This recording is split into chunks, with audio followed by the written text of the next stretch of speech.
cómo Satanás detiene nuestras oraciones, el combate en el reino celestial. Quiero compartir con ustedes un testimonio de alguien que se salvó, alguien que había estado sirviendo al diablo. Cuando ese hombre dio su testimonio, yo no quería creerlo. Tuve que ir 10 días ante el Señor en ayuno, pidiendo: Señor, ¿es cierto eso? Y fue en ese momento que el Señor comenzó a enseñarme lo que sucedía en el reino espiritual cuando oramos. Este hombre nació después que sus padres se dedicaron a Lucifer cuando todavía estaba en el vientre. Hicieron muchos rituales dedicándolo a servir a Lucifer. Cuando tenía 4 años de edad, comenzó a ejercer su poder espiritual y sus padres comenzaron a temerle. Cuando tenía 6 años, sus padres se lo entregaron a los brujos para que lo entrenaran. A los 10 años ya estaba haciendo grandes cosas en el reino del diablo. Llegó a ser temido por los brujos comunes. Fue muy terrible en las cosas que hacía a pesar de que era niño todavía. A la edad de 20 años se convirtió en un joven con demasiado derramamiento de sangre en sus manos. Mató a su antojo. A través de la meditación trascendental salía de su cuerpo y podía levitar. A veces se despegaba del suelo y podía mantenerse en el aire. También podía entrar en trance y salir de su cuerpo, dejándolo atrás, y se iba por el mundo. A esto se llama astroviajes. Este individuo fue usado por Satanás para destruir y fracturar numerosas iglesias y también para acabar con muchos pastores. Un día fue asignado para destruir a una iglesia que estaba muy llena de oración, pero habían tantas divisiones en aquella iglesia y muchas confusiones, y él comenzó a trabajar en esa iglesia. Pero entonces el pastor llamó a un ayuno para que toda la congregación se uniera. A medida que la iglesia comenzó a ayunar, empezó gran arrepentimiento y una gran cantidad de reconciliación. Entonces el pueblo se reunió y comenzaron a orar para que el Señor hiciera su obra en ellos. Y continuó la intercesión y el clamor a Dios para que tuviera misericordia e interviniera en sus vidas. Al transcurso de los días, el hombre llegó una y otra vez con los espíritus demoníacos contra la iglesia, pero entonces llegó una palabra de profecía que les instruyó a los cristianos a levantarse y lanzar una guerra contra los poderes de las tinieblas que estaban atacando a esa iglesia. Así que un día, este hombre dejó su cuerpo en su habitación y se fue en un viaje astral. Dirigió una poderosa fuerza de espíritus demoníacos en contra de esa iglesia. Ahora bien, este es su testimonio. Su espíritu se movía en el aire sobre la iglesia tratando de atacarla, pero había una cubierta de luz sobre aquella iglesia, y de repente entró un ejército de ángeles que les atacaron, y hubo lucha en el aire. Todos los demonios huyeron, mas él fue arrestado por aquellos ángeles del Señor. Sí, detenido por los ángeles, se vio en manos de unos 6 ángeles y lo llevaron a través del techo, justo antes del altar de la iglesia. Allí estaba él y la gente oraba.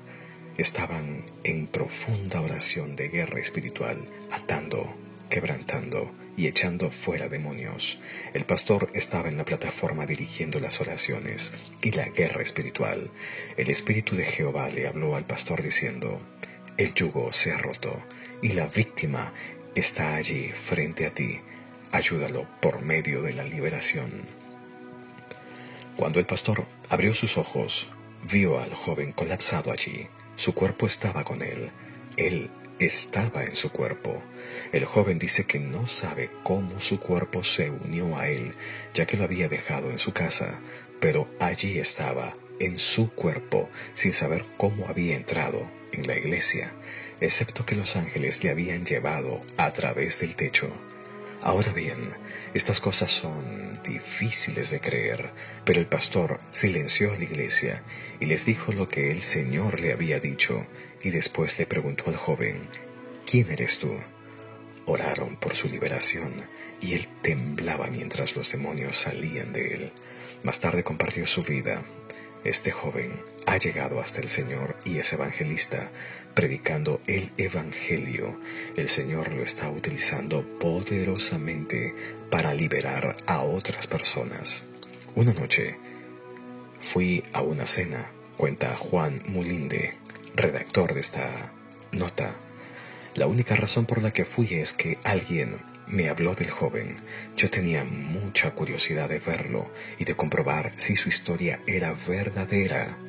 Y al transcurrir la noche, él me dio la oportunidad de escuchar su testimonio. Habló de muchas cosas y lloró a causa de todo lo que había hecho. Al terminar hizo una súplica. En la presencia de los muchos pastores presentes, él dijo: apelo a vosotros, pastores, por favor, enseñen a la gente cómo orar. A las personas que no oran se les puede vencer en cualquier área por el diablo, y hay maneras en la cual el enemigo explota sus vidas y sus oraciones. El enemigo sabe cómo exactamente explotar las oraciones de las personas que no saben cómo orar. Enseñen a la gente cómo usar la armadura espiritual que Dios provee. Luego, él compartió la forma en que él conducía exposiciones en el aire. Iba con otros agentes satánicos y un montón de espíritus demoníacos. Cada uno tiene que ir a trabajar su turno. Así que regularmente tenía un horario para cumplir y hacer la guerra en los cielos. Y dijo que en los lugares celestiales, en el ámbito espiritual, si la tierra está cubierta bajo el manto de la oscuridad, ese manto es tan espeso como una roca y cubre toda la zona. Estos espíritus son capaces de ir a la parte superior y también por debajo del manto, y desde ese nivel influyen en los acontecimientos en la tierra. Cuando los malos espíritus y los agentes satánicos humanos salen de sus turnos, van hacia abajo, a la tierra, a los puntos de pacto que incluyen las aguas y la tierra para la restauración de su espíritu. ¿Y cómo refrescan su espíritu? Lo hacen por medio de los sacrificios que la gente da a estos altares, a los puntos de pacto. Podrían ser sacrificios en la brujería abierta, sacrificios de sangre de todo tipo, incluyendo el aborto, la guerra y los sacrificios, obviamente, de animales y de humanos. O podrían ser los sacrificios de la inmoralidad sexual, donde la gente practica perversiones sexuales y todo tipo de promiscuidad. Y ese acto los fortalece en sus poderes. Hay muchos tipos más de sacrificios. Dijo que cuando los agentes satánicos están en el reino celestial y los cristianos comienzan a orar en la tierra, las oraciones de los cristianos aparecen en 3 formas. Todas las oraciones aparecen como el humo que se eleva a los cielos. Algunas oraciones aparecen igual que el humo, se van a la deriva, a lo largo y desaparecen en el aire. Estas oraciones provienen de personas que tienen pecado en sus vidas y no están dispuestas a hacerle frente. Sus oraciones son tan débiles que son arrastradas y desaparecen en el aire. El otro tipo de oración es también como el humo, que se levanta hasta que llega hasta la roca, es decir, hasta ese manto espeso de oscuridad, pero no penetra a través. Estos suelen ser personas que tratan de purificarse, pero carecen de la fe. Por lo general, ignoran los otros aspectos importantes que necesitan cuando alguien ora. El tercer tipo de oración es semejante al humo que está lleno de fuego. A medida que sube es tan caliente que cuando llega a la roca comienza a derretirse como la cera. Se perfora aquella roca o aquel manto de oscuridad y pasa a través de ella. Muchas veces, cuando la gente comienza a orar, sus oraciones parecen como la del primer tipo, pero a medida que continúan orando, sus oraciones cambian y llegan a ser como la de la segunda oración o del segundo tipo. A medida que continúan orando, de repente se enciende y se convierte en fuego, y sus oraciones llegan a ser tan poderosas que atraviesan ese manto de oscuridad, esa roca, y entran Muchas veces los agentes del mal se daban cuenta de que las oraciones estaban cambiando y acercándose al estado de fuego, por lo cual ellos se comunicaban con otros espíritus en la tierra y les decían: distrae a esa persona de la oración, deténlo ahora mismo. Aunque ellos están persistiendo, se están arrepintiendo, están permitiendo que la palabra traiga corrección a su espíritu. Su fe ha ido creciendo y sus oraciones son cada vez más enfocadas. Los cristianos se rinden ante estas distracciones muy a menudo. El diablo ve que sus oraciones están ganando fuerza y comienzan las distracciones como llamadas telefónicas. A veces en medio de la oración, cuando esta es muy intensa, el teléfono suena y usted piensa que puede ir a contestar el teléfono y luego regresar y continuar orando, pero cuando vuelve tiene que ir de nuevo al principio, y eso es lo que el diablo quiere. Otros tipos de distracciones en su camino incluye hasta el tocar de su cuerpo, es decir, cuando siente algún dolor en alguna parte, incluso traerle hambre para que vaya a la cocina y se prepare algo de comer, con el fin de sacarlo del lugar. Ya lo han derrotado de esa forma. Y continúa diciendo a los pastores este hombre: enseñen a la gente a dedicar algún tiempo, no solo para una oración informal. Eso lo pueden hacer durante el resto del día, pero una vez durante cada 24 horas deben tener el momento en que se están centrando de todo corazón con Dios, sin que nada les distraiga. Y si la gente persiste en este tipo de oración, si se dejan inspirar en el Espíritu y siguen adentrándose sin parar, algo pasa en el Espíritu. El fuego toca la roca y se derrite.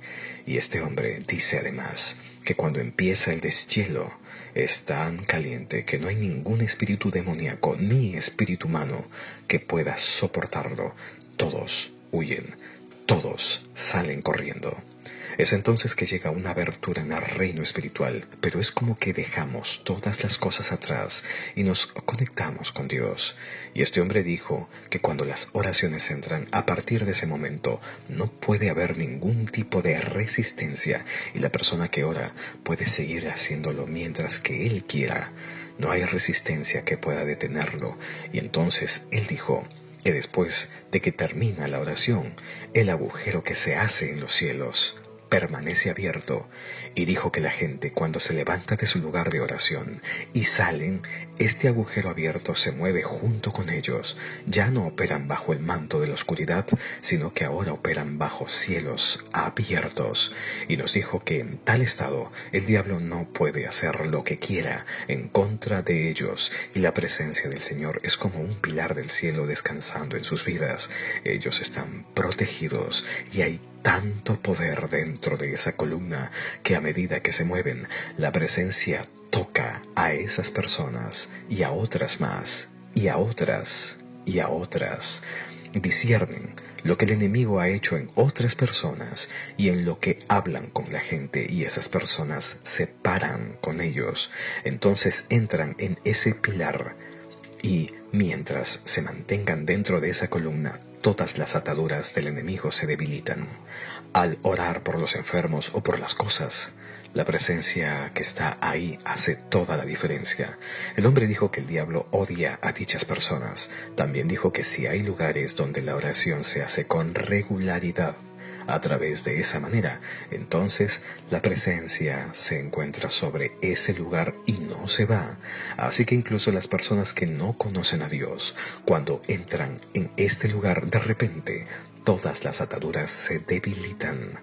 Y si alguien se preocupa a ministrarle solo con paciencia y con amor, fácilmente se puede salir adelante, no por poder ni por la fuerza, sino por el Espíritu de Dios que está presente. Él dijo también que nadie se molesta acerca de estas personas para que entren en su presencia. Se sentirán condenados y comenzarán a debatir si deberían entrar o no. Pero si no pasan a través, cuando se alejan de este lugar tendrán ataduras más fuertes, y el diablo hace todo lo posible para no permitir que vengan de nuevo a este medio ambiente. Se pueden imaginar que estábamos todos sentados mirando al hombre.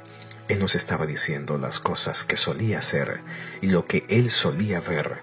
Luego nos dijo lo que le hacían a las personas que avanzaban a través de la oración. Dijo que marcaban a esas personas y las estudiaban, excavaban todo lo que pudieran encontrar en aquellas personas, así que sabrían acerca de sus debilidades, y cuando alguien les supera, a los espíritus malignos en la oración y abren paso en la oscuridad, ellos se comunican con otros espíritus y les dicen, elígelo como blanco a él, con esto y con esto y con aquello, estas son sus debilidades. Por eso, cuando esta persona sale del cuarto de oración, el espíritu de oración está sobre él, la presencia también está en él, su espíritu está alto y el gozo del Señor es su fortaleza, pero a medida que avanza, el enemigo trata de llevar las cosas que puede distraerle de enfocarse en el Señor. Si su debilidad está en la zona de su genio, entonces el enemigo va a hacer que la gente haga cosas que pueden hacerlo enojar. Si no es sensible al Espíritu Santo y se deja entrar en el estado de ánimo aquel, entonces quita los ojos del Señor. Él se enoja, se siente tan furioso y después de unos minutos o más tarde quiere ponerlo todo detrás y volverse a mover en el gozo del Señor, pero no lo siente más. Él trata de sentirse bien de nuevo, pero no lo logra. ¿Por qué? Porque se rindió a la tentación. Al fuerte esfuerzo del enemigo por cerrar la puerta de arriba, el cielo abierto, y una vez que el enemigo restaura la roca o el manto de oscuridad derretido, la presencia simplemente se corta. La persona no deja de ser hijo de Dios, sin embargo, esa unción extra que estaba sobre su vida, esa presencia que le permitía hacer las cosas sin manipulación, se corta. Los malignos buscan dónde están las debilidades. Si está en la tentación de la sexualidad, el enemigo prepara a la gente eventos, algo que de repente va a sacar esa pasión hacia esa tentación. Si ese hombre cede ante esa tentación y abre su mente para recibir estos pensamientos entreteniéndolo, cuando termina con todo y quiere regresar de nuevo bajo la unción, descubre que ya no está allí. Tal vez usted diga, eso no es justo. Solo recuerde lo que la Biblia dice. Ponte el casco de la salvación, vestíos con la coraza de justicia. Por lo general, no se ve la oposición del lugar de estas armas de guerra, pero recuerde lo que Jesús nos dice al final de la oración del Señor, que oremos, no nos lleves en tentación, mas líbranos del mal. Cada vez que tenga gran avance en la oración, cuando llegue al final, recuerde que usted es todavía un ser humano débil. Recuerde que usted todavía no se ha perfeccionado. Pídale al Señor, diciéndole, Señor, he disfrutado de tiempo de oración, pero cuando salga a caminar en este mundo, no me dejes caer en tentación, no me permitas entrar en la trampa del diablo. Yo sé que el enemigo está fijando una trampa por ahí, no sé qué forma va a tomar, pero sé que aún soy débil en ciertas áreas. Yo sé que si me ponen en el lugar estratégico voy a ceder ante eso. Protégeme, Señor, cuando me veas girar la esquina en donde la trampa está. Provoca que yo dé la vuelta hacia el otro lado. Interven, oh Señor, no permitas que me mueva solo por mi propia fuerza y habilidad. Líbrame del mal. Dios es capaz de hacer eso. Es por esto que a veces suceden cosas. Todo lo que necesita es decir, gracias Jesús. Es por eso que el apóstol Pablo escribió en el libro de Tesalonicenses y dijo, gracias a Dios en todo lo necesario para que sea la voluntad de Dios en Cristo para ti. Algunas cosas no son tan buenas, son dolorosas, y nos preguntamos por qué Dios lo permite. Si tan solo supiéramos de lo que nos salva, de lo que nos está librando, se lo agradeceríamos. Cuando aprendemos a confiar en el Señor, acabamos dándole gracias por todo. Amado, yo no sé si debo de ir más profundo, porque no quiero empezar con algo que no pueda terminar. Permítanme tratar de dar un paso adelante. Este mismo hombre dijo que cuando la oración abre paso así, la respuesta siempre va a venir. Dijo que no sabe ni de un caso donde a la oración que se abrió paso no le llegara respuesta. La respuesta siempre llega, pero en la mayoría de los casos nunca llega hasta la persona que la pidió. ¿Por qué? Este hombre dijo que cada cristiano tiene a su servicio un ángel. Ahora sabemos que la Biblia dice que los ángeles son espíritus que nos ministran. Él dijo que la respuesta viene en manos del ángel cuando la gente ora. El ángel trae la respuesta, así como leemos en el libro de Daniel. Entonces dijo algo muy fuerte. Si la persona que ora conoce de las armaduras espirituales y se viste con ellas, la respuesta viene por un ángel que también se viste con su armadura completa. Los ángeles vienen sin armadura espiritual, normalmente. Si la persona que ora no se preocupa por el arsenal espiritual, los cristianos que luchan sin el casco de la salvación son los que no les importa qué tipo de pensamientos entran en sus mentes. Por eso es que el ángel de esos individuos vienen sin el casco espiritual también. Cualquiera que sea el arma que ignores en la tierra, tu ángel no la tendrá tampoco, ya que te sirve a ti. Esta armadura espiritual no está protegiendo a nuestros cuerpos físicos, sino que está protegiendo a nuestras hazañas espirituales. El hombre dijo que cuando el ángel se acerca, los espíritus malignos se centran, lo miran y observan las áreas que no están cubiertas, y es donde lo atacan. Si el ángel no tiene el casco, le disparan a la cabeza. Si no tiene coraza, le disparan en el pecho. Si no tiene zapatos, hacen fuego para que camine en el fuego. En realidad nos preguntamos, ¿pueden los ángeles sentir el fuego? Y este hombre dijo, claro, recuerden que este es un reino espiritual. Estos son los espíritus que tratan con los espíritus. La batalla es intensa, y cuando dominan a un ángel de Dios, a lo primero que se dirigen es a la respuesta que está llevando y consiguen quitársela. Esto es lo que dan a través de los cultos, la brujería. Después la gente dice, tengo esto a causa de la brujería me lo dio, cuando realmente fue un robo en los cielos. Y redireccionado posteriormente a gente que acude a estos cultos satánicos. Recuerde lo que dice la Biblia en el libro de Santiago.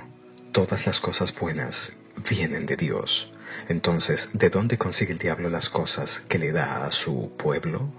Algunas personas que no pueden tener hijos van a hechiceros y satanistas y simplemente quedan embarazadas. ¿Quién les dio ese bebé? ¿Acaso Satanás es un creador? No. Roba a los que no oran hasta el final. Jesús dijo, orad sin cesar. El hombre también nos dijo que ellos no se conforman con solo robar la respuesta. Comienzan a pelear con el ángel para detenerlo y atarlo, y a veces con éxito. Si esto sucede, ellos pueden hacer cualquier cosa con el cristiano porque él ha quedado totalmente sin el ministerio en el espíritu. El cristiano es una víctima en la tierra. Yo le dije, ¿quieres decir que un ángel puede ser mantenido en cautiverio por las fuerzas demoníacas? Este hombre ni siquiera sabía las escrituras en el momento en que estaba diciendo todo esto. No sabía muchas escrituras, solo estaba compartiendo sus experiencias.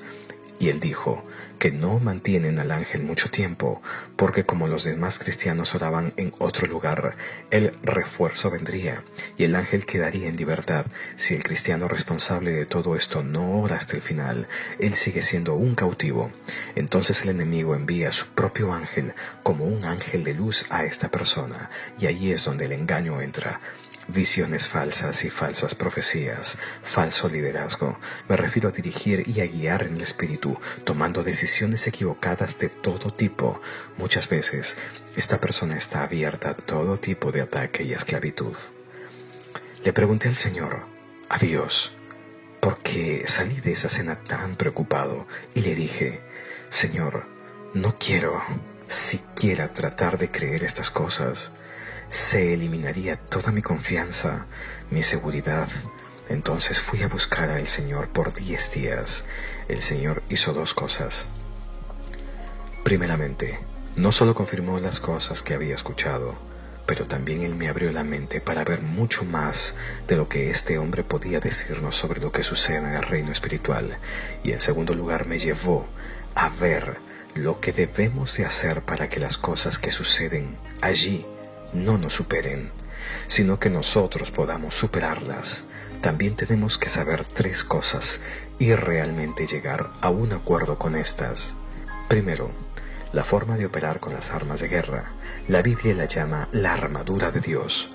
No es nuestra armadura, sino que es la armadura de Dios, y cuando lo usamos, le permitimos a Dios luchar por nosotros. En segundo lugar, entender la relación de los espíritus ministradores, los ángeles que vienen a nuestra vida espiritual, y ser sensibles a lo que está sucediendo en nuestros corazones para guiarnos de lo que debe estar sucediendo en el espíritu con respecto a nosotros. Esto nos lleva al tercer punto, que es el Espíritu Santo.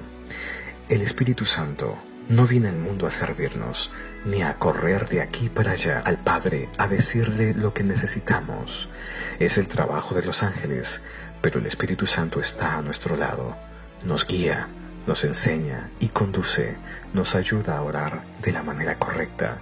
Y cuando estas cosas están sucediendo en el ámbito espiritual, a veces Él nos despierta en la noche y nos insta a que oremos. No, mi tiempo aún no ha llegado, decimos, y queremos seguir descansando. Y el Espíritu Santo de Dios insiste, orad ahora. ¿Por qué?, nos preguntamos. Él ve lo que está sucediendo en el Espíritu. A veces dice, mañana empieza el ayuno. Y uno dice, oh no, voy a empezar el lunes. Pero Él entiende lo que está sucediendo en el ámbito espiritual. Deberíamos aprender a ser sensibles al Espíritu Santo, quien nos guiará por sendas de justicia. Amado, tenemos que detenernos aquí. Tal vez mañana por la mañana hablaremos de cómo podemos orar con avance, conscientes de las batallas en el Espíritu y la forma en la que se puede triunfar. También debemos de saber cómo podemos mantener nuestro avance una vez que lo hemos ganado, porque apenas emprendamos esto se vuelve agradable. Entonces vamos a entender una cosa: la batalla no es nuestra, la batalla es del Señor. Aleluya. Vamos a ponernos de pie, mire a alguien a los ojos y solo piense en cuántas veces esa persona podría haber perdido lo que Dios tenía para él. No hay necesidad de una derrota más. Podemos vencer. Hay suficiente poder para vencer. Jesús ya ha hecho todo el trabajo. Oremos unos por otros para que el Señor nos ayude. No se debe perder, porque la gracia y el poder son suficientes para nuestra victoria. Gracias, Jesús.